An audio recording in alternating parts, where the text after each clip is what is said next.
tout le monde sait que ceux qui produisent le soja, ils n'ont pas envie de vendre le soja à GDIZ. Parce qu'ils estiment que le prix qu'il leur est proposé n'est pas un bon prix. Et pourtant, c'est le fruit d'une coopération.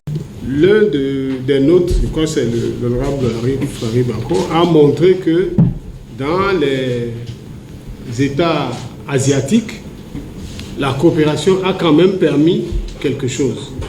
Et je me suis demandé si c'était la coopération qui a permis cela. J'ai fini par répondre oui. Pourquoi? Parce que lorsque vous allez en Corée du Sud, qui a des industries électroniques, de construction d'équipements électroniques, lorsque le Sud-Coréen a besoin d'une résistance ou d'un microprocesseur, il ne commande pas d'abord aux États-Unis. Si le microprocesseur se trouve au Japon, s'il se trouve en Chine, s'il se trouve en Thaïlande, il commence par prendre le microprocesseur qui se trouve dans son environnement immédiat. Donc, il fait son développement tout en faisant le développement de son voisin. Ils marchent ensemble. Cela est important. Est-ce que ici, au Bénin, le coton béninois est vendu à une industrie sénégalaise ou à une industrie italienne? Je pose des questions. Je ne sais pas répondre. Si nous répondons à ça, il y a un deuxième paramètre qui est important. Le système éducatif. D'abord, comment est construite la coopération entre les États qui doivent pouvoir marcher ensemble? Si nous avons une Union africaine qui ne promeut pas le commerce interne à l'interne, CEDEAO, en principe, libre circulation des biens et des personnes. Donc, le Nigérian qui a besoin d'une matière première au Bénin devrait pouvoir l'avoir sans grande difficulté. On connaît les difficultés qu'on a à nos postes frontaliers, etc. Mais c'est déjà un pas.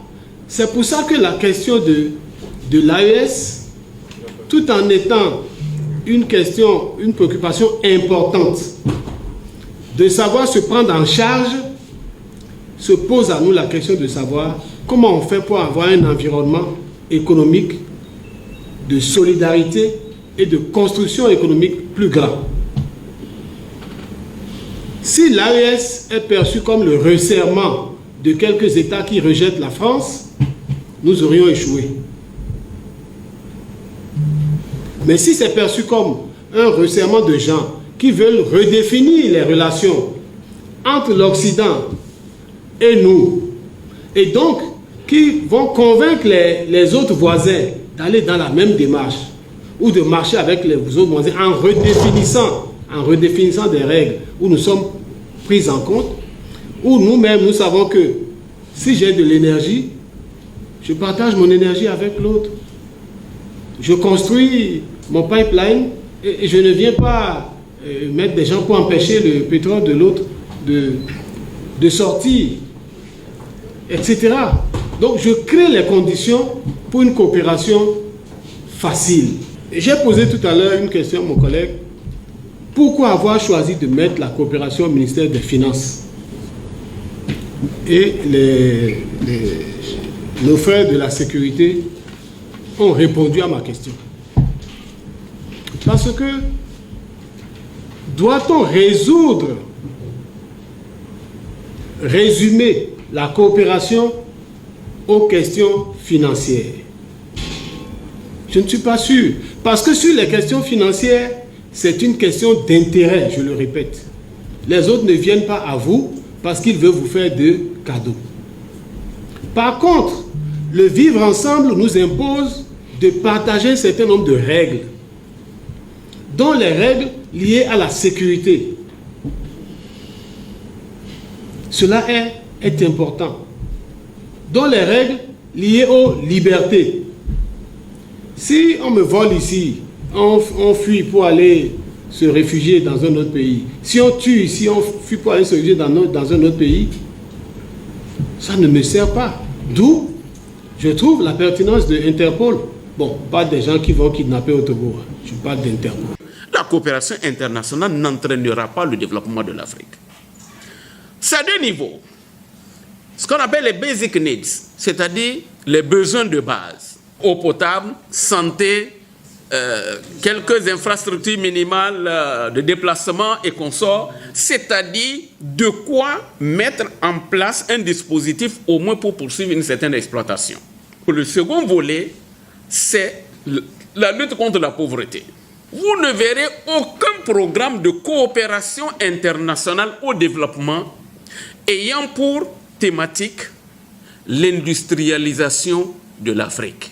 Et lorsque vous avez quelques industries primaires, c'est que l'exploitation des matières premières, comme l'uranium, comme le pétrole, nécessite un minimum d'infrastructures industrielles. En ce moment, quand on les installe, c'est sous le contrôle des puissances étrangères. C'est à nous de définir si nous ne voulons pas continuer par perdre. C'est à nous de définir des cadres structurés de coopération en ayant des politiques de développement claires, en définissant les priorités de nos États et en insérant les éléments de contribution de la coopération au développement dans ces cadres. Ceux qui reçoivent l'aide la reçoivent pour enrichir les entreprises et les industries de ceux qui sont des donateurs. Au finish, ils s'appauvrissent pendant que ceux qui sont supposés donner l'aide s'enrichissent.